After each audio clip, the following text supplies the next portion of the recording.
Hello, everyone, and welcome to our first MIRI guest lecture series with Dr. Patricia Agupusi, assistant professor at Worcester Polytechnic Institute in the United States, who is also senior research associate at our Minority Issues Research Institute, also called MIRI. Dr. Patricia Agupusi, hi, will present today the results of her comparative analysis of the racial inequality in South Africa and the United States of America. My name is Svetluša Surová, and I am the director and senior researcher at MIRI. At MIRI, we are dedicated to conducting research on minority issues and promoting the rights of minorities worldwide. Today's guest lecture is hosted by our institute and co-hosted by Dr. Daniela Šputova from the Department of Political Science at the Faculty of Political Science and International Relations at Matej Bell University in Banska Bystrica, who is also a senior researcher at MIRI. And I just have to say that I am alumna of this university. So let me introduce, and also, last but not least, I'm very honored and glad that we can host this lecture for the students of Matej Bell University. Regards to them as well. They are graduate students, and this lecture is featured within their course on political storytelling. So let me now introduce our guest lecturer. Dr. Patricia Agupusi is an assistant professor of social science at the School of Social Science and Policy Studies at Worcester Polytechnic Institute in the US. Her research interests include state capacity, political violence, and the political economy of development and inequality. She is currently working on her second book, tentatively titled State Capture and the Politics of the Two Economies Debate in South Africa 25 years after. She also conducts field work on the rise of domestic terrorism and insurgencies and China and African relations.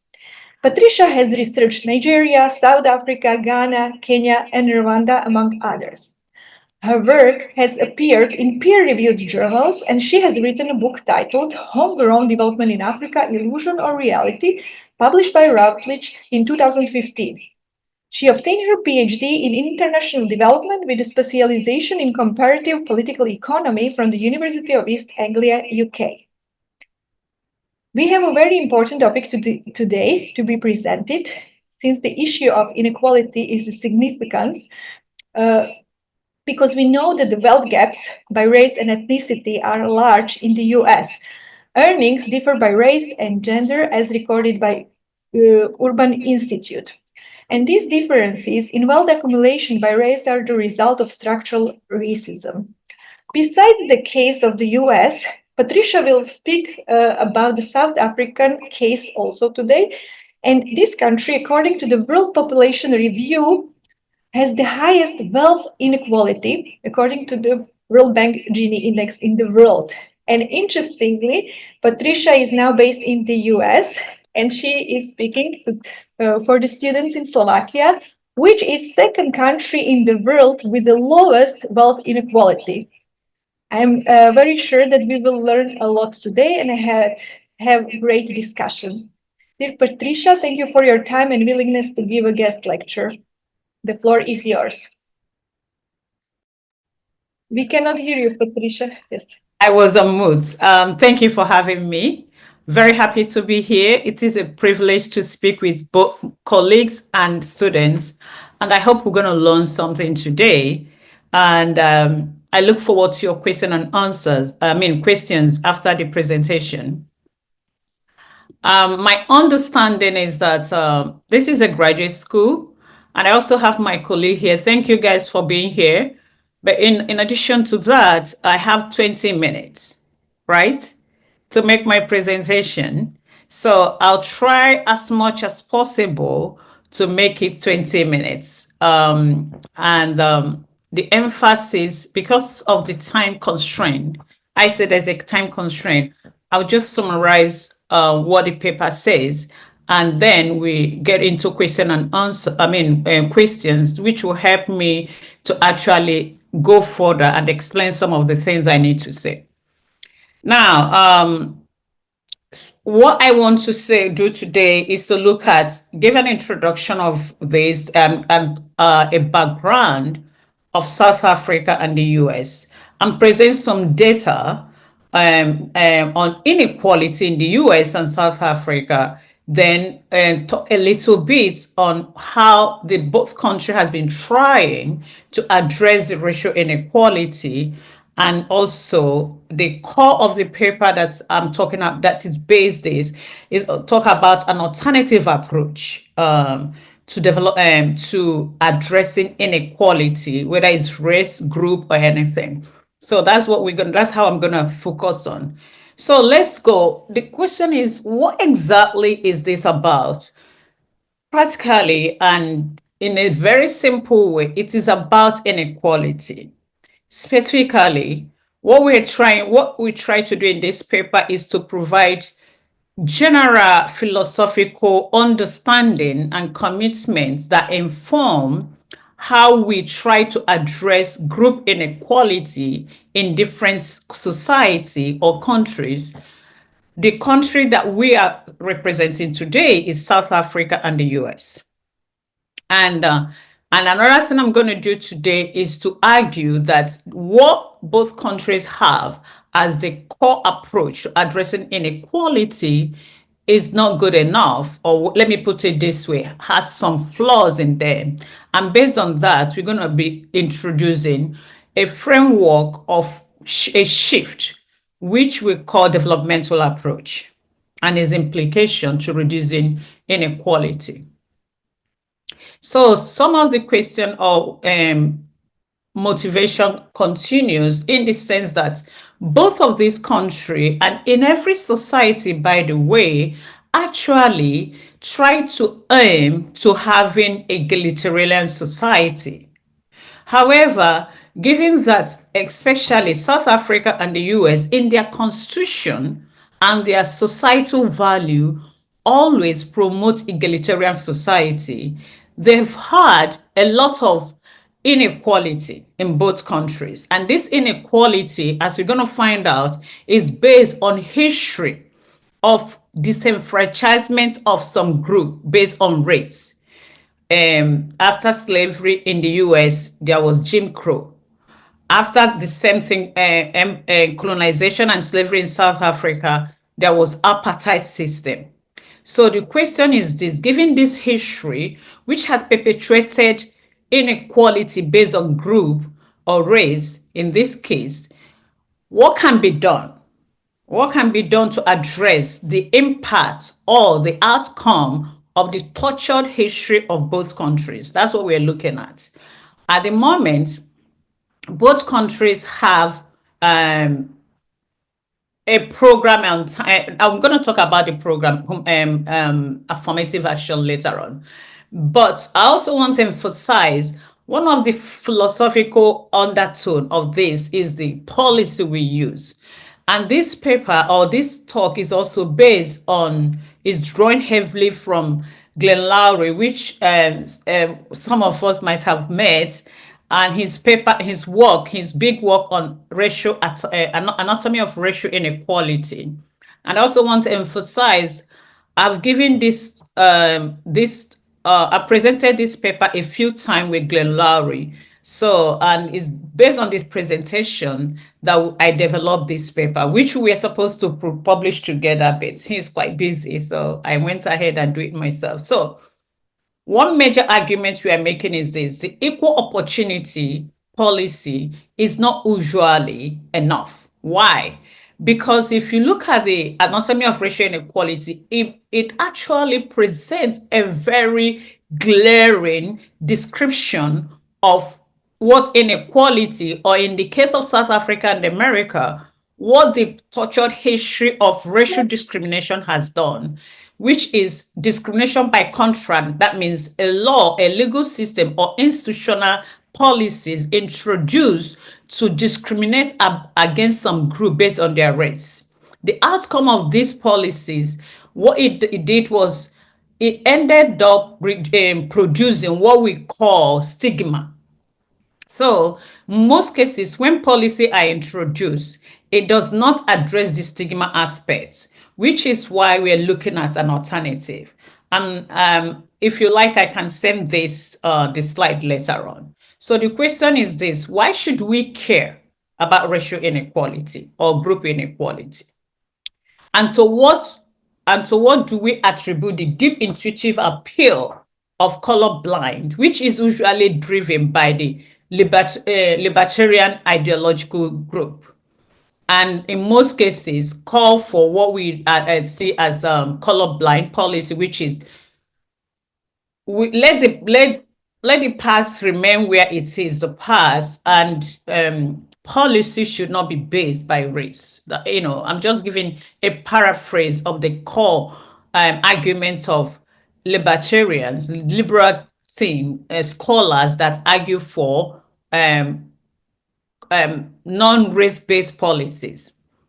But now, what we are arguing in this is that non-race, or what they call colorblind, does not address the problem of group inequality or racial inequality in general.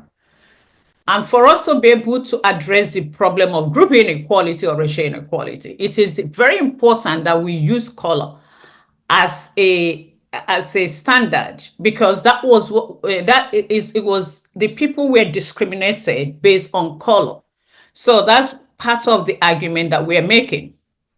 But also, we do admit that in the process and the policy process and the transition to more egalitarian society, the affirmative action program does not really address the issue properly, which is why we are going for what we call the alternative, and that is developmental.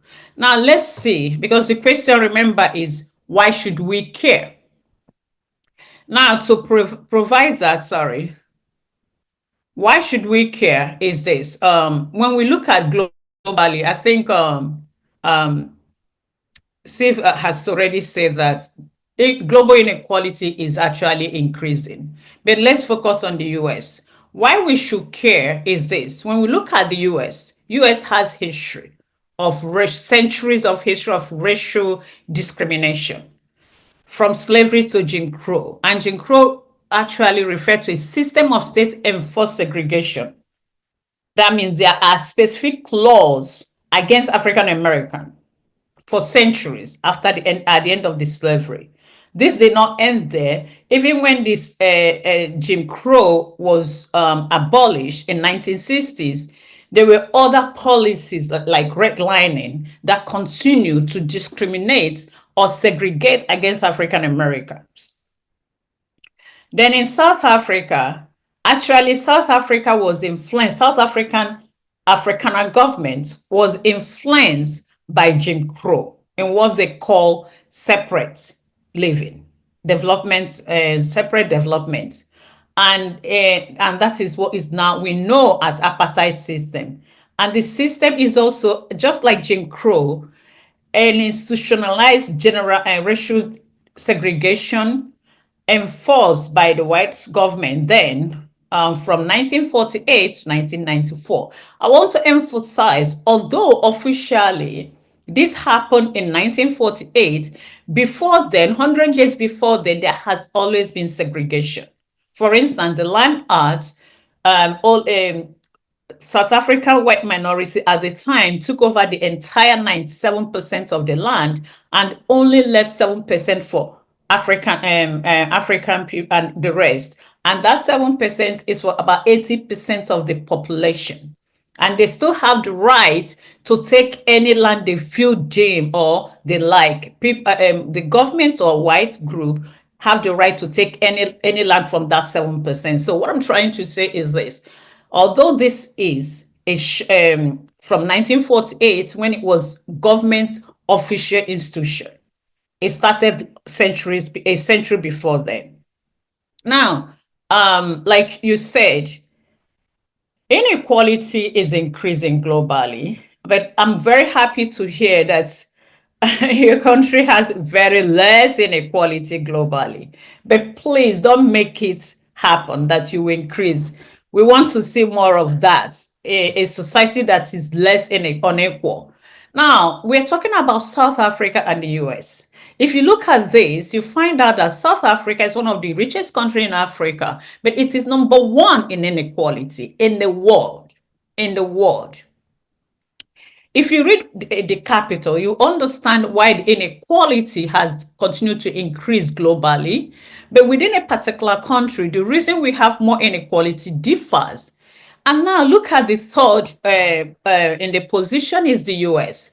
Interestingly, US is the richest country in the world. At least it's still the richest country as of this time, which is 10:30 my 10:41 my time. We don't know what is going to happen in the next 2 minutes. But America is still the richest country in the world. So it's not because they don't have the money or the resources, but unfortunately, it is one of the most unequal society.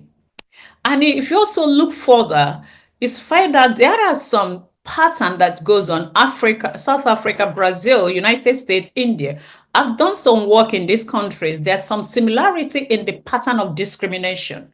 And most of these, apart from, like China, apart from China and Germany, the inequality is mostly caused by previous history.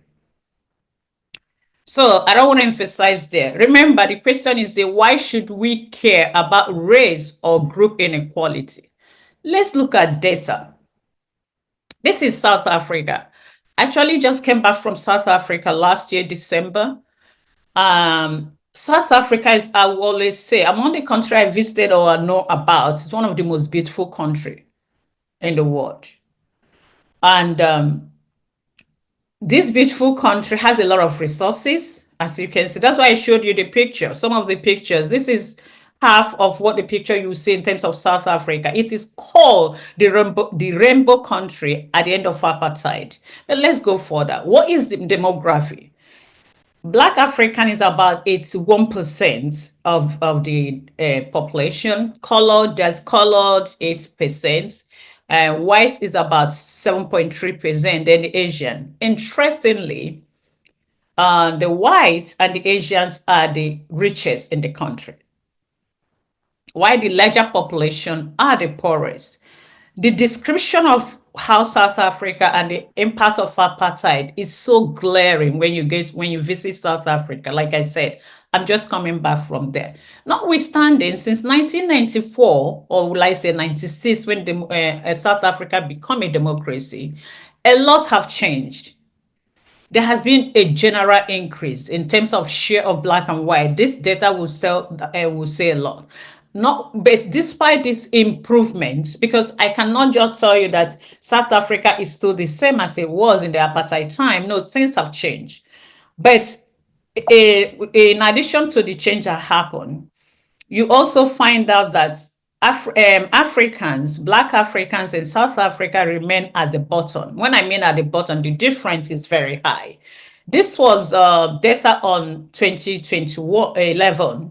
I didn't do the graph for 2023, which is the latest data, but incidentally, it's still exactly the same. So the inequality remain, and it cut across by race. Now, let's look at the reality. This is South Africa. That beautiful country, but this is where most of the inhabitants, what they call shack in South Africa, live. We were working in one of these settlements area. They call it settlements or illegal places.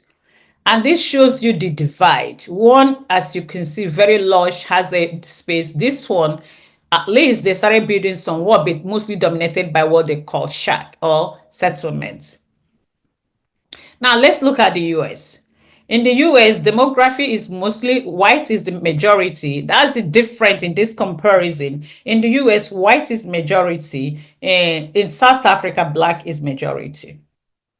Now look at the race. Look at this is the US has a lot of data. So I can give you thousands of data on the US and they are the same, This is the divide between black and white. It's not always like that. There's a lot of issues that led to this big divide. That is by race.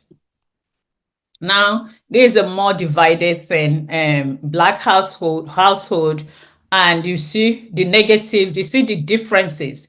It says a lot. I don't want to, because I want to also make some argument. So what I'm trying to show with this is to show you how actually what indicator that I use for this inequality.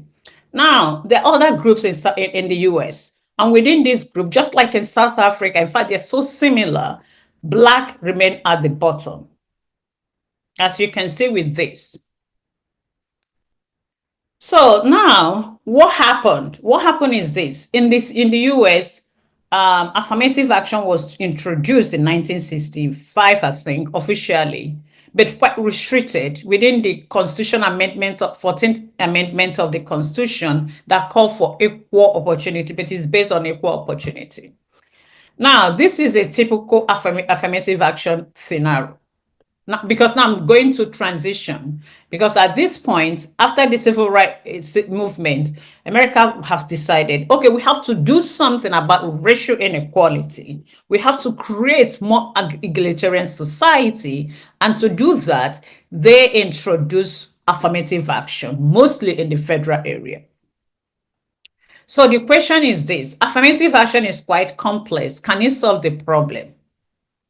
Can racial preference policy be designated which avoid explicit racial discrimination?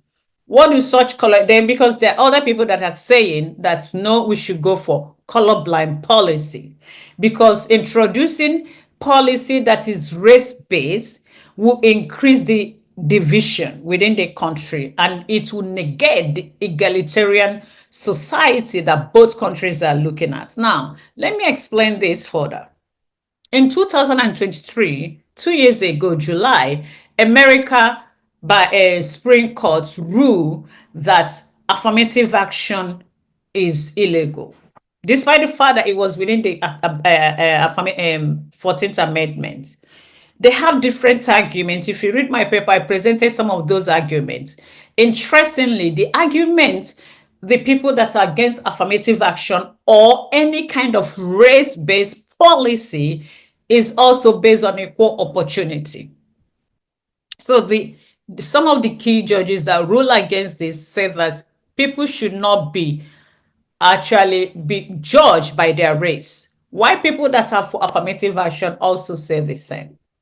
But I want to say in South Africa I'm going further. In South Africa is a different problem, is a different scenario. Because in South Africa, in the same year, 2023, they expanded on race-based policy to include some other diversity and to give some provision, not just for people to consider the people that were historically disadvantaged. This include the Black, the colored, and women, but also to consider diversity within the workplaces. Number three, the one is that consider the people that were historically disadvantaged. Number two, expand the diversity. Number three, very important, develop the skills of this group, because during the apartheid, they were banned from going to school. School only taught them how to serve and how to be a maid and things like that. They were not taught proper skills. So, which is why if I give you more data on South Africa, which has more challenge, I have to say, you will understand why the data is always skewed against Black population. And the history is just 30 years old. Now, you see, that's why I say it's a very good comparison, because they both have similar history. But we also have to understand is that in South Africa is majority of the population, in the US is minority of the population. But the most important thing is that inequality in this country is drawn on the line of race. Now, having said that, why is there a lot of challenges about affirmative action? Can affirmative action address the inequality? South Africa has implemented affirmative action for about 25 years. The US has implemented affirmative action for about over 50 years. But what we see, in as much as there have been some improvements in both countries, the divide is still on race, based on race. So what is the problem? Is it a race-based policy, or is it because affirmative action themselves? What we find out from our study is this: affirmative action on its own can only do very little. because it only addressed a very small population of historical disadvantaged groups. For instance, in the US, okay, we take a few people to employ in the university, and similar thing happened with Black economic empowerment and affirmative action in the US, in South Africa. So it means that it does not address the roots of the problem. Hence, we call for an alternative approach. And this alternative approach is this. Instead of taking a top-down approach, which affirmative action has taken, it should be a bottom-up. Because if you're looking to improve social capital or intergenerational wealth, it's very important that you focus on capability of the individuals or group. And that is why we call for we call for an alternative. Start investing in this group where they are. Number one, invest in education as early as childhood education, instead of going only focusing on the top, because even the most brilliant will not be well equipped to compete with the rest of the country, which is also one of the finding of problem of affirmative action, especially in colleges and universities. I can explain this further. So based on this is how we frame the alternative, what we call the developmental approach. You talk about people having capability, people being equip people to with the right resources at the bottom, and people, so that people will be able to do or use their capability. And when this is happen, we'll be able to address the issue of lack of human capital, the issue of inequality, lack of skill, and all that, and it will be more sustainable. Then there will be no need to try to put people in place that you think they are not qualified. But also another thing it does is that it will help. For instance, if you talk about college competition, everybody will come at equal level. I can explain this further, but I think my time is also going. I'm conscious of that. How many minutes do I have, or have I exceeded my 20 minutes? You can still take 5 minutes. Okay. So I'm almost there. So now the potential impact of developmental approaches, one is holistic. It starts investing on the capacity or capability of people from early age. So, and it's bottom up, right? Number two, there's emphasis on agency of Black. So people have agency, and it addresses the problem of individualism versus group, because people will work together to actualize their own dreams. 2, 3, it addresses the social and human capital gap that I've already explained. And one of the major problems of affirmative action is that there is no way of measuring of its impact. With this, we measure the impact based on what you invest. So, for instance, the schools, all these two countries are quite segregated. So there's a Black community, or this, let me use this advantaged group community. So, for instance, if you invest in schools, you use that as a measurement standard. Does school A in Black community have equivalent resources to group B in white community?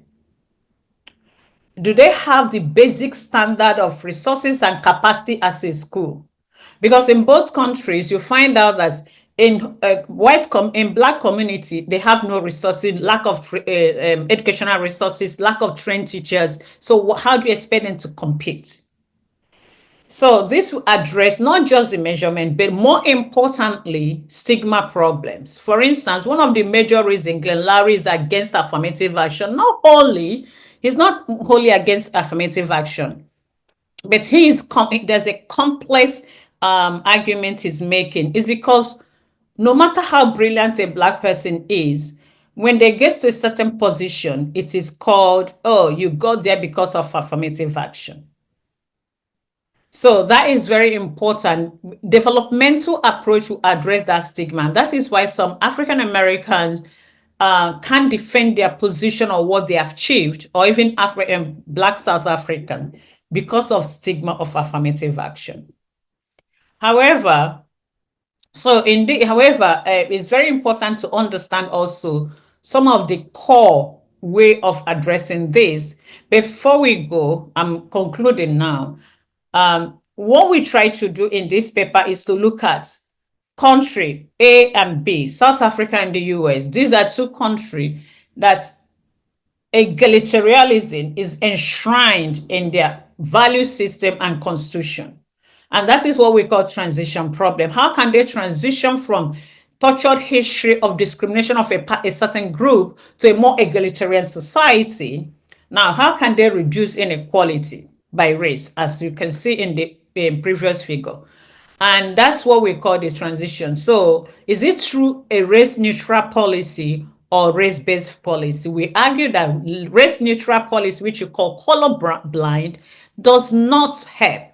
That it's supposed to be race-based policy.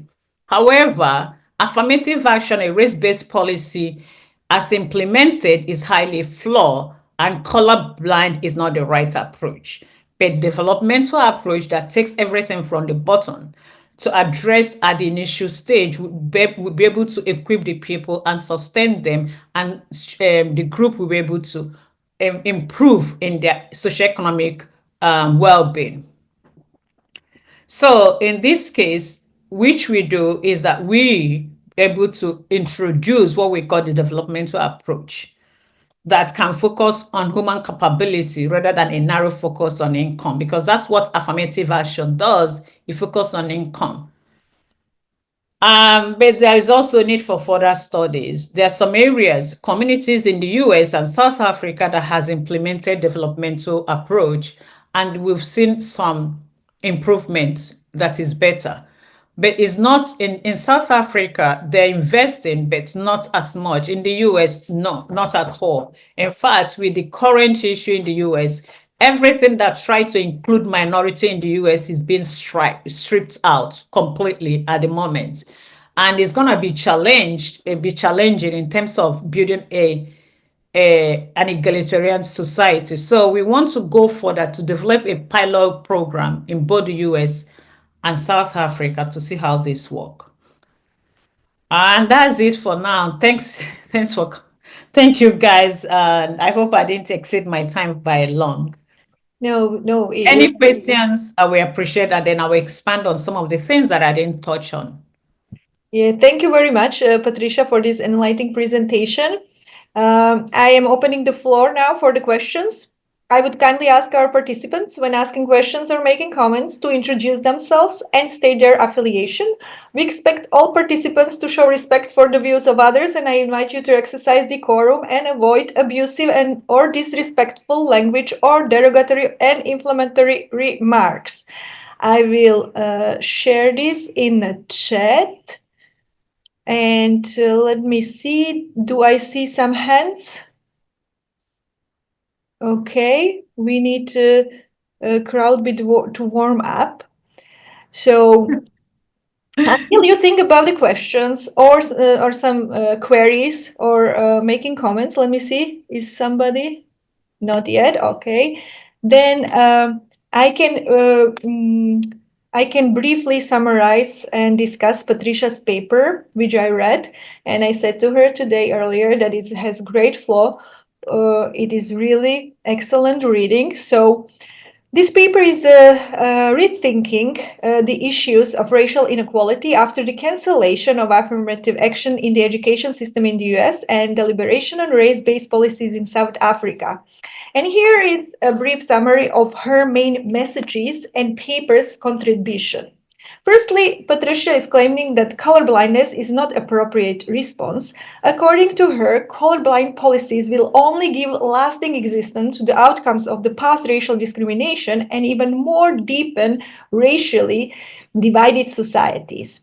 Secondly, ethically and morally necessary and justified are those public policies that generate equal social outcomes between the racial groups. And the racially based policies are acceptable with focus on the group as a unit of implementation and analysis.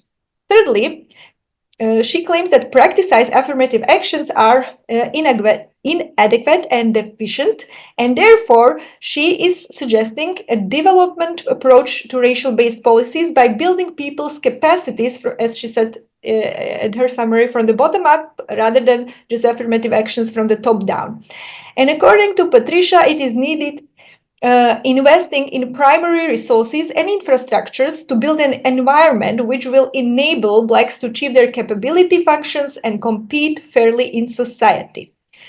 Besides all this, the main contribution of the paper, I see that it is questioning how to establish equality and with that a justice for different racial groups in the US and South Africa. And as I said, it is really great reading for the students of political science and international relations as well as related disciplines and anyone interested in racial politics and policies. Therefore, I recommend reading to everyone, and I will share lately in the chat. Another strength of her paper is that she defines and conceptualizes most of the concepts and terms that she is using. For example, transitional problem, which is defined as addressing the past injustice, it as continuing racial inequality in order to build an egalitarian, race-neutral society. I have more questions to the method. But I will start just with this, with the few. She also, Patricia, you made a very great definition of public policies. But before I go to my method questions, maybe if you could bit more explain to our students. I don't know how much they are familiar with these Jim Crow policies. And apartheid. So if you could elaborate a bit on this, and then I will ask my questions about the method. And I'm still looking to my colleagues if anybody is raising questions. Yes, great. We have a question. So I'm giving floor to my colleague Ekrem. Please, Ekrem, present yourself and ask. Mm-hmm. So my name is Ekrem Karakoç. I teach at State University of New York at Binghamton. I teach comparative politics, democratization, and also I have worked on inequality. So Patricia, thank you for the great presentation. Actually, this is really amazing in terms of studying inequality, how to reduce it. Also, I wonder, when you look at the rich, right, they accumulated so much resources for centuries and they are at the top. So how do they fight back against reducing inequality? Probably they are afraid that they may lose wealth, and their wealth may be taken away, or the policies that government will implement will reduce their resources and so on. This is the fear of the rich across the globe. So how do they fight back, given the fact that we have ANC and just more. Thanks, Ekrem, for your question. Now, let me start with South Africa, since you mentioned ANC. Actually, when it comes to social movements and civic movements, South Africa is on top of countries that have a lot of civic movements, protests, agitation, and how they fight back is a lot of time. There has been a lot of movement in terms of requesting the government to make some changes. For instance, let me give a case of the land reform. So land is a big part of wealth creation. So you can imagine most Africans in South Africa didn't have access to land because their land were taken from them. They don't have places of living because most of them live in shacks, and those shacks is declared illegal. So there has been a lot of protests. There has been a lot of agitation. There has also been a lot of political contestation. So this has led one to reform of land, the land reform that started in 2020, but it's not enough. That's mostly how they fight back. And then another thing I want to emphasize is this: in South Africa, they're quite active in fighting, but ANC, the string that hold ANC, remember there was a political transition. It wasn't necessarily an economic transition, so it's harder. For instance, the current president of South Africa is controlled by the big company. I think is the oh sorry, I forgot the name. I'll remember, like, hopefully, because and whatever they do, they have this type of state capture that have existed in the history of South Africa. Although people tend to know more about it during the Zulu government, it still continues to exist. But at a point, people are tired. Now, another thing that happened is that last month, if I'm correct, I think, yeah, it was last month, Trump presidency started talking more about land issue. And I spoke with some people in South Africa at the time. A lot of white South Africans did not want to leave South Africa. Look, they are living in luxury. And they came out openly to say they don't want, if you follow it. However, they also they are careful and cautious because they know that the commentary by President Trump and Elon Musk might lead to more agitation. So I'm thinking this might lead to it's like it backfired on Trump and Elon Musk. That's what I'm trying to say, because it might lead them to be more cautious. My experience working with Black South, staying in South Africa for about 2 months last year is that why South Africans are cautious. They don't want to rock the boat. But also, Black South Africans they are not fighting hard enough, I have to say. It's because the government is not working hard enough, which is why ANC lost the election last time. And now they are in a coalition government. So we are looking to see how that works. I don't know. I hope I answered your question. I'm sorry I took long. No, it's great. And Thanks. in the US is a different ball game. With current president, everything about minority helping, everything that has been in the policy to help the minority is completely been eliminated. And unfortunately, nobody is doing anything. But the US also, how do they fight back? As you can see with what happened in the police case 5 years ago, that's what's happening. And there's been a lot of protests now and agitation in the streets of the US. It's a cold weather. We are actually preparing and waiting for summer, which is time a lot of people start protesting. So that's what happened. But unfortunately, some of these things are not going to change. So the strength of civil society matters in both countries. South Africa have a stronger civil society than the US.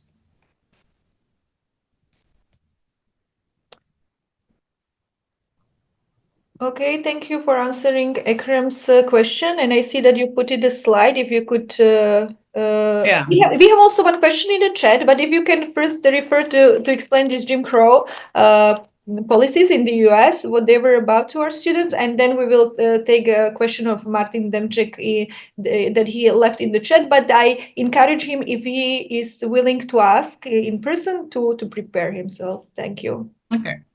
Now, Jim Crow in the US is actually a legal system that, so this is what happened at the end of the slavery. African American were given some economic incentive, like what they call a mule, and that became another controversial issue recently. But those things were stripped from them. So then they introduced law. It started in the South, but later it became a legal system that segregates against Black. So Blacks are not allowed in schools where whites are. Black are not allowed in so many places.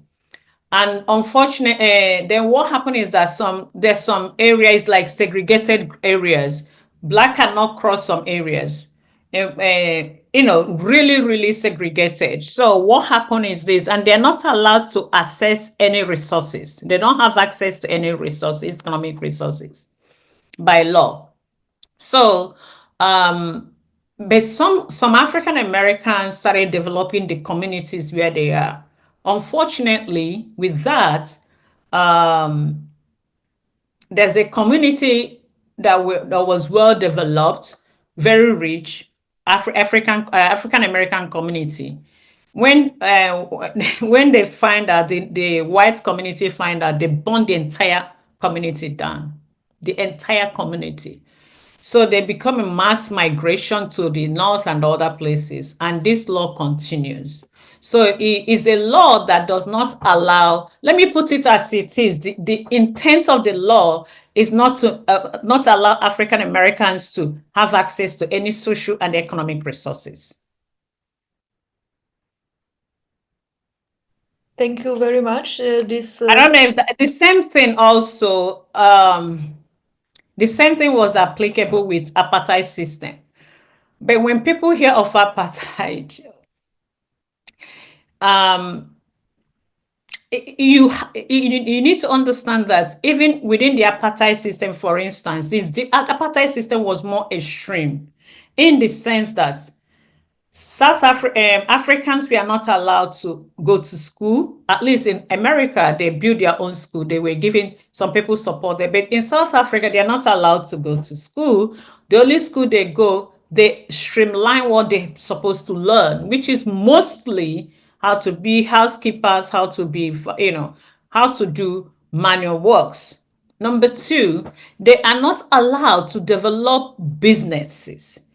If South Africa, if you go to what they call the Bantu area, and they started implementing business of, say, laundry, it's against the law. So the essence is to use Africans as laborers in the mining. It's what some people call the capital approach to discrimination. It's deeper. We will not have enough time to explain this. In fact, usually I don't bring it, but knowing the audience, I brought it, so okay, I'll explain it a little bit. So at the end of apartheid in 1996, we see Africans that has no skill in any way. The only African that have skills are those ones that were able to escape South Africa and study in other parts of the world. So that's what it means. Separate but equal. That's what they call it, but it was never equal because they are not allowed to improve in their life at all. Men especially were stripped of everything so that they will be forced to work in mining for little or nothing. Okay, that's all I can say for now. Yes, thank If you. you have further question, I will let you know. I will explain. Okay, people can still think about relating questions to these topics, but now if you can address the question or comment in put it in our chat. I see Martin Demchak, if he is willing to ask in person. Can we? Yeah, I think I would prefer if you ask in person. You might take there. He's coming. I think that's Daniel. Yeah, Daniel. Martin. Oh, Martin, sorry. Yeah. That's from Danka message from her phone. Here it is. Okay.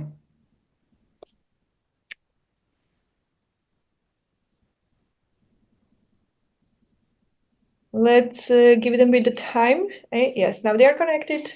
Okay. Let me.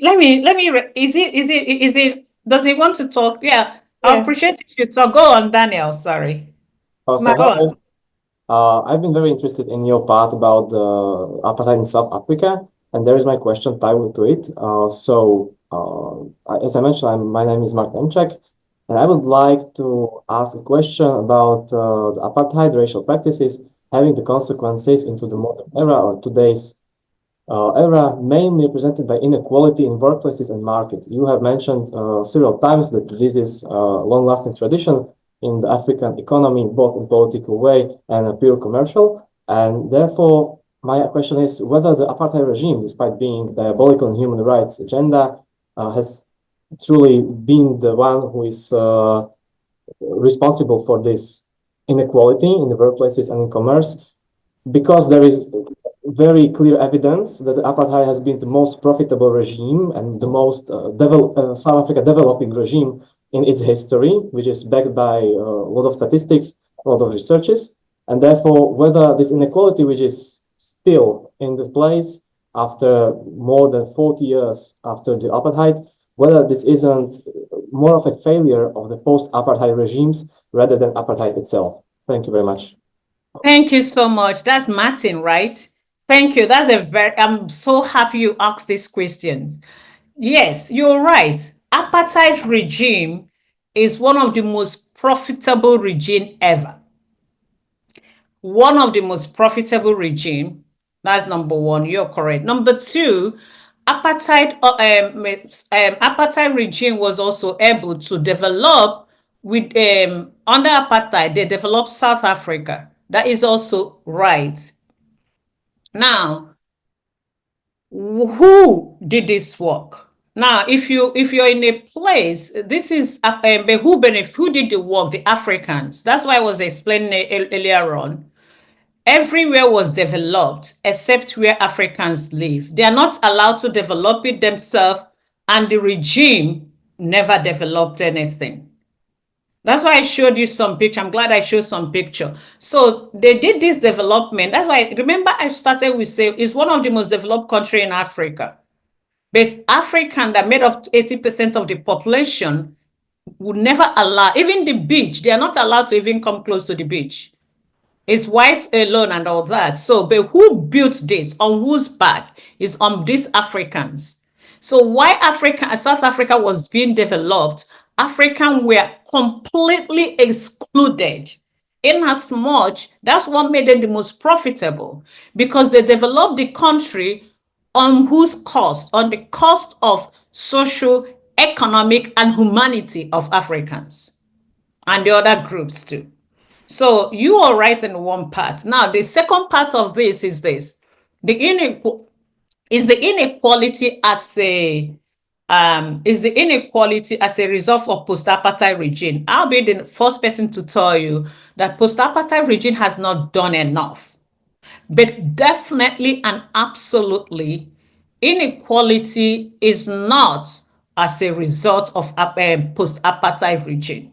It is as a result of centuries of discrimination that accumulated in 1948 when it was officially institutionalized as apartheid. Is as a result of a regime or a system that strip human being of everything that made them human being. In fact, if you get a data during apartheid, they would say the inequality is very minimal. You know why? Because Africans were not seen as citizens. You have to have a pass to go from A to B. Without that pass, you are arrested, killed, or imprisoned. So the data during the apartheid is data based only on white population. And during this time, because it was only based on white population, the inequality was minimal. But after apartheid, the country become one. So you start accounting everybody in the country. In fact, it's not divided only by population. It's divided by development. I showed you a picture earlier on to show you how beautiful and how developed South Africa is in my earlier picture. I was there. In fact, some of the work we did was in a place like they call it IY in Mutu. This is where people live. If I show you the picture of where I was staying, which I was the only black person there, you will understand the difference. This is where people live. And some of these settlements is called, you know what is called? Illegal. The legal ones are so overpopulated. And government today, as of today, government is not making any investment to do the basic like public water. In fact, like fixing the electricity, nothing, or fixing the road. This group, they fought so hard to be able to get this settlement. That's where you could actually blame the current government. Why are they not involved in developing this? So I will say, from your point observation, that is very clear. Under apartheid, South Africa was developed in a highly segregated way. However, in post-apartheid, the current ANC government is not doing enough to bridge the gap. That's what you probably argue, that the current government is not doing enough to bridge a gap. But it would be unfair to simplify it that way. For instance, the people that own the majority of wealth, like majority of land, 70% of land is in the hand of farmland, is in the hand of white farmers. Only 4% that has been distributed is managed by Black. I met someone which I'm interviewing. I went to a winery in Cape Town. Beautiful, massive land, because South Africa has land. Massive, amazing place. On the roadside, a guy is selling a flower. Every time they try to chase him out of the place, he refused. You know why? He's one of the people, his parents, that's part of the area that his parents were settled. But because they find it valuable, they were forced out of the area. Now it became one of the big winery in Cape Town. Guess what? Nobody's doing anything about it. But it is what happened during the apartheid that the current government is not addressing. I hope I answered your question. There's so many data and evidence I can give you, but I don't think time will allow it. We can talk about it later on if you want. I So I see. can give, yeah. I see. Thank you very much, Patricia. If Martin has a follow-up question, please write in chat, and then we will give you floor to continue conversation and discussion with Patricia. And here is our colleague, Bryce Bado, who is, I believe, still in US on his fellowship, if I'm not wrong. And if I'm wrong, he will correct me. And giving him a floor to ask his question or maybe make a comment. Please, Bryce, nice to see you. Oh, thank you very much. So I'm Bryce Badu. I'm very happy to attend this presentation before I arrive a little bit later. Yes, I'm back in Cote d'Ivoire, but I'm still a fellow at UPenn, University of Pennsylvania, and happy to see Patricia that I met at Brown University years ago.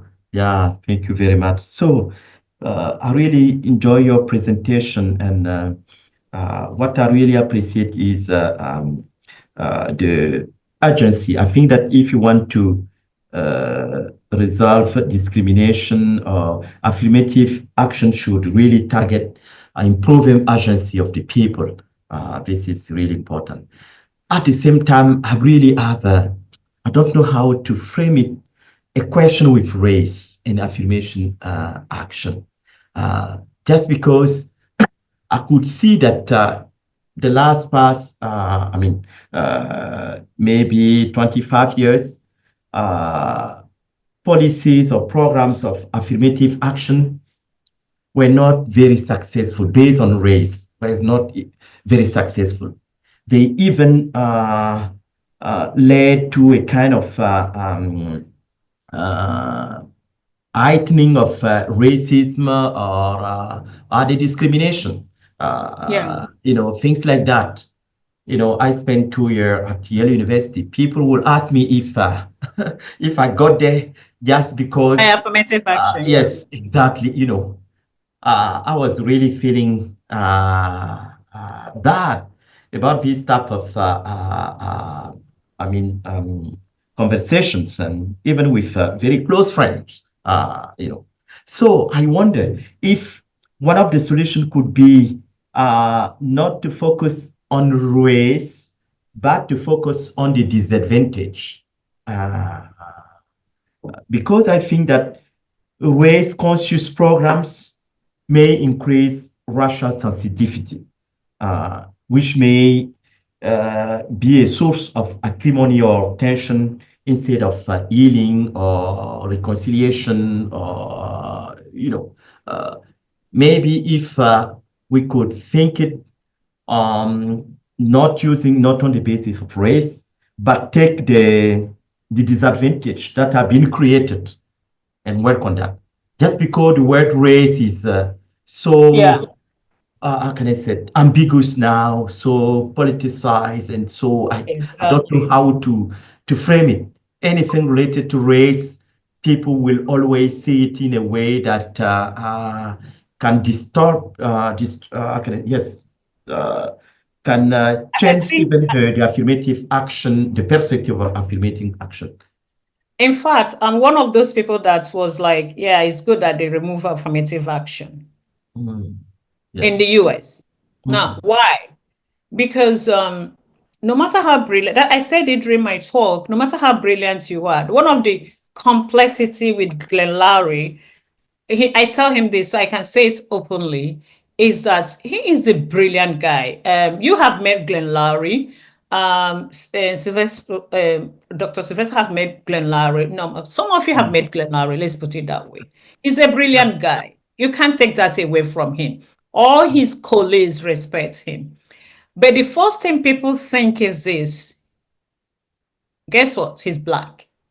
And yes, he was able to get where he is because of affirmative action. But the reason they picked him up is because of his brilliancy. Now, do you get where I'm going to? So Yes. I can understand a lot of African American. This is the case of the US. It's not as much in South Africa. The case of the US is this.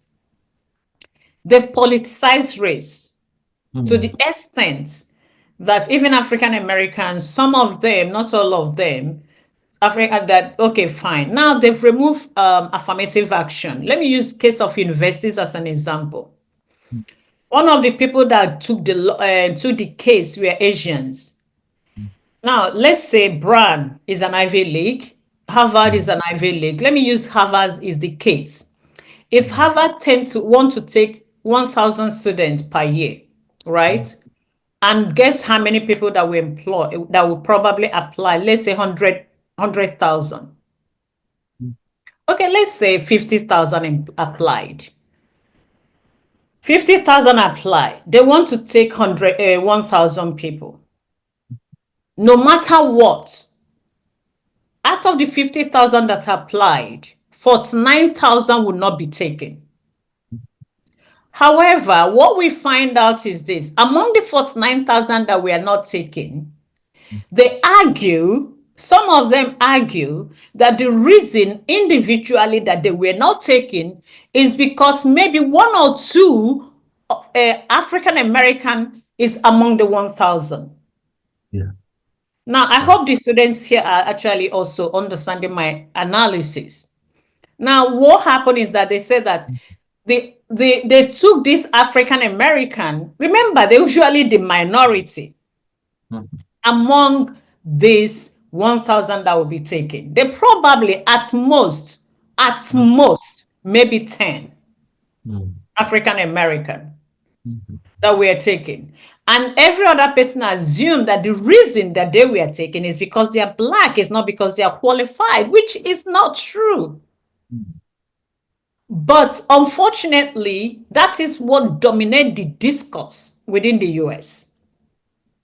Unfortunately, and it has become the truth, which has no basis on the reality. Now they remove affirmative action. Good. You see why I like that they removed it? What did you see? What you saw is this. They will still take 1,000. 49,000 will not still get the. In fact, there's been a lot of data and analysis about the intake this year. They will still take 1,000 and 49,000 will still not get the position. Who would they blame now? It didn't change anything. Because another thing I want to point out is this. You guys that are aware, some of you guys, we are here at Brown. Check all the Ivy League university. Most of the Black people they take are from Africa or Caribbean, not even American. And none of this we are taking for affirmative action. No. And so that's what you get. Although it is the political rhetoric, it has nothing to do with data, fact, or reality. So that's the stigma of affirmative action. You are an African. You're not even an American citizen. Now you got to UPenn from Africa, but they'll still blame affirmative action on you getting the position. Now, another thing is diversity.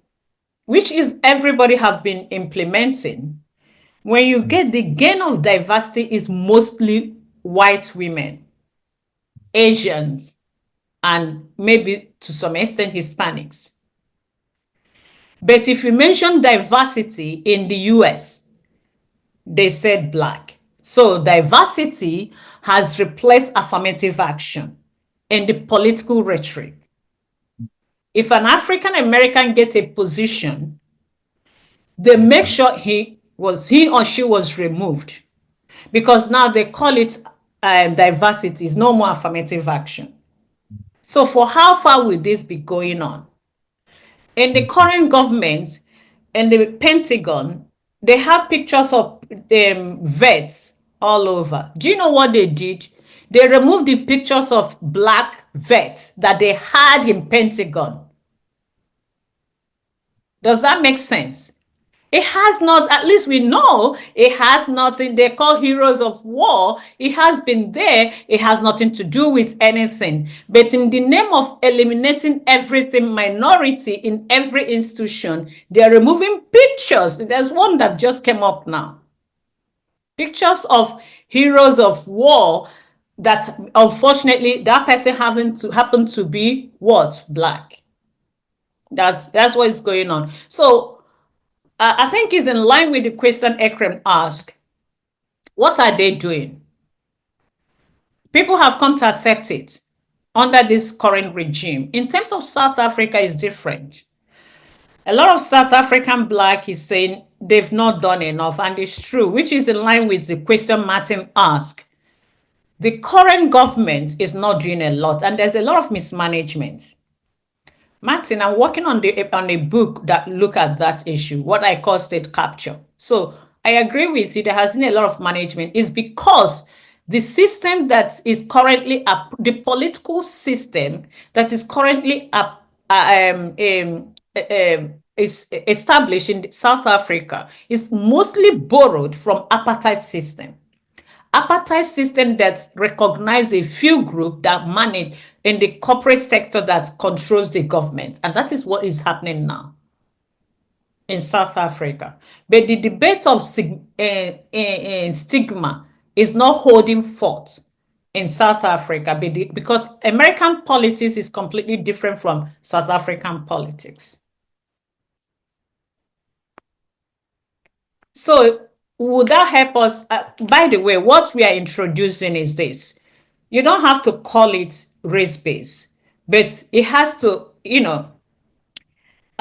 country like Brazil, Cuba, they've all done colorblind policy. But analysis have shown, if you notice on the diagram I showed you in the world inequality, Brazil is number 2. Why? Because in 2010, World Bank for the first time came clearly to show that inequality in Brazil is increasing and is all on racial ground. You don't even need to do a data analysis. Just visit Brazil and you will see it. Segregated and all that. So it got worse. But what happened is they started making some implementation of addressing that based on race in terms of, not in terms of affirmative action, but more race conscious, and they started working. Affirmative action, whether it's in China, whether it's in India or anywhere, does not necessarily work because it's top down, which is why we're saying government, for instance, should go to a place like this place, IY, you call it IY, in Gumoti, in Cape Town, and develop this place. Instead of giving them, develop it, expand the area based on population, develop it, actually invest in this area, invest in the school, then there will be no need for affirmative action. Because now we deal with the school system, public service system, which does not exist here. People organize themselves and build school. There was no library because when we at school came, we built a library. There was a library, it was closed down because nobody is helping. So that's why we're saying something like developmental approach, government should invest in a place like this, including the building, at least invest in the building, invest in road, no drainage. There's so many things going on. They have they have the neighboring area, which is a very rich white area, draw water from this area, but they don't have water. The government's water, people that are in charge of the water live close by. The office is close by this community, but they don't provide water for them. The office of a Department of Electricity or so, they're all close by this. They don't provide electricity for them. So they keep dragging electricity from different places. Very dangerous area. So we are arguing that instead of affirmative action, governments know where all these places are. They call it disadvantaged group in South Africa because it includes different groups. It just happened that because during the apartheid, the people that were more restricted were the blacks, so they were more affected by the apartheid system. So that's why in the diagram, in terms of improvement, they're still worse off than any other group. The same thing, in terms of South Africa, it was black and white issue. Other group were just immigrants.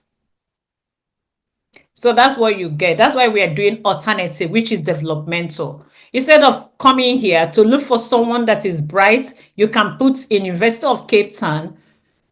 Because if you put the person in University of Cape Town, the person didn't have enough resources to improve in their skills, so they will not compete favorable. So if you invest in school here, public service and other things, then the person will be more prepared. I think I've talked too much. Thank you, Patricia. No, but we will soon wrap up. I will collect now final questions or comments. Does anybody has or not? Please ask. And while you are still thinking, I just want to also. I have too many questions. Maybe I can send you. I don't want to take over floor. I'm so glad that we steer this discussion, but I would like somehow to connect now these countries, as in the beginning I was saying, US, South Africa, and Slovakia. What they have in common? What are the differences? So, so if we look to US and Slovakia, they are liberal democracies. Slovakia. America, one of the oldest democracy in the world. Slovakia is the EU country, NATO. It has a very developed constitution and minority rights protection system. It is, ratified many international documents guaranteeing minority rights. But what we see from both countries, we see that we have de jure rights guaranteed for minorities, but practice tells us that there is a problem. Practice is different. So these rights are not de facto realized by the members of minorities. Then when we look South Africa, these settlements that you were showing, immediately I thought about Roma settlements in Slovakia. You know that I do extensive research on the quarantining Roma settlements during Corona, and I came 1.5 weeks from the settlements where I did another research for the World Bank evaluating financial inclusion policies. But what I try to say that while on one hand we have functioning democracy, liberal democracy in Slovakia, on the other hand we have more than 1,100 Roma settlements, like you have showed us, without access to water, infrastructure, sanitation, and so on. And what Bryce said, let's not focus on race, but disadvantage. And there have been attempts here to work with this group of people as marginalized Roma communities, but they left their Roma communities. So we have a lot of these kind of settlements, which the people live from from the hand to the mouth every day. They have huge problems. And I really appreciate your development approach, because this is something what nowadays plenipotentiary for Roma communities in Slovakia says, yes, all the rights and everything, but first infrastructure. And this is my opinion. If you don't have drinking water, how you can develop your agency, your capabilities, you know. Of course, what affirmative action, okay, there are a few bright people who could get education scholarship and so on, but we need to focus. I really compliment this approach to on the local community, build first infrastructure, and then tackle other things. But also what was saying Bryce, like, should there be focus on race because it's ambiguous and so on? But what I have, you know, you speak about group, which is very important, you know, category of analysis and implementation for you. So you look, but when you look Rogers Brubaker, I don't know if you're familiar with his work in his ethnicity without group, what he says, you know, we should you know, like, look beyond, because this ethnicity and race, they are perception of the social words, and you know, there is difference between group and category and so on. But what I try to say from the point, for example, I can contextualize with Roma, that these people, and that is also what you mentioned, stigma. Glenn Slor, very famous. There is discrimination, how you are treated, and stigma, how you are perceived. And this is also with the Roma, and it connects to the group identity. They do not want to identify as a Roma. They identify as a Slovak or Hungarians to avoid stigma. And then you have state authorities who try to push them into these categories because they have, you know, a budget for Roma, marginalized Roma communities. And, you know, and that raised the questions about the agency, you know, and me as a researcher in minority rights and huge defender of minority rights, we have to, minorities have a freedom to declare themselves as minorities or not. I know it's a bit different with the race and color of the skin. This is a bit different, but Roma, they are also, but what states do, they ascribe their identity to them. So my question is this kind of methodological, like, what do you think about because, you know, sometimes this groupness or this kind of labeling can, like, even more keep the people in that disadvantaged position, you know. So I don't want to take over too much, but let me see, do I have some final questions from the students? Students, Oh, okay. Students, show something that you are listening and it was great. Okay, do you want me to respond to your comment? Yes, but I'm trying with students to wake up. Oh, okay, yeah. They are not waving, so did not work out. But before you answer, let me see if somebody else not. So final thoughts, Patricia, and then we will conclude. Thank you. Okay, yeah. Actually, this paper, the reason we focus on race is because the two cases, inequality is racial based, right? But the framework is applicable everywhere. For instance, actually, sometimes if you notice in the paper, I use group because that's where we start. Then the the identity marker within that group, in this case, is race. In a place of Roma, it is the ethnicity. And I agree to what you say in terms of Brubaker, which I use in my class when I do race and ethnicity. There's what you call political entrepreneur. I think it's Brubaker that coined that word, that phrase, which, because there's incentive attached to politicians based on this, they use that. And yes, you're right. It denied them the agency. It denied the group the agency. So my suggestion is this. You said that, like, the Roma live in similar shack like you have in South Africa. In the US, it's called ghetto. They call different things, but they have the same problem, which is no basic resources.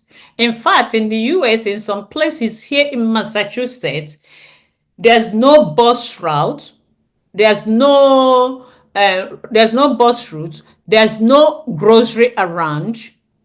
The only thing they try to put them there is something like unhealthy takeaway food. There's, of course, no health center around these places. Is a big issue, although Massachusetts is addressing it. Now, in this case, the reason I say affirmative action does not necessarily address much they call it token in South Africa, or what they call the cappuccino effect.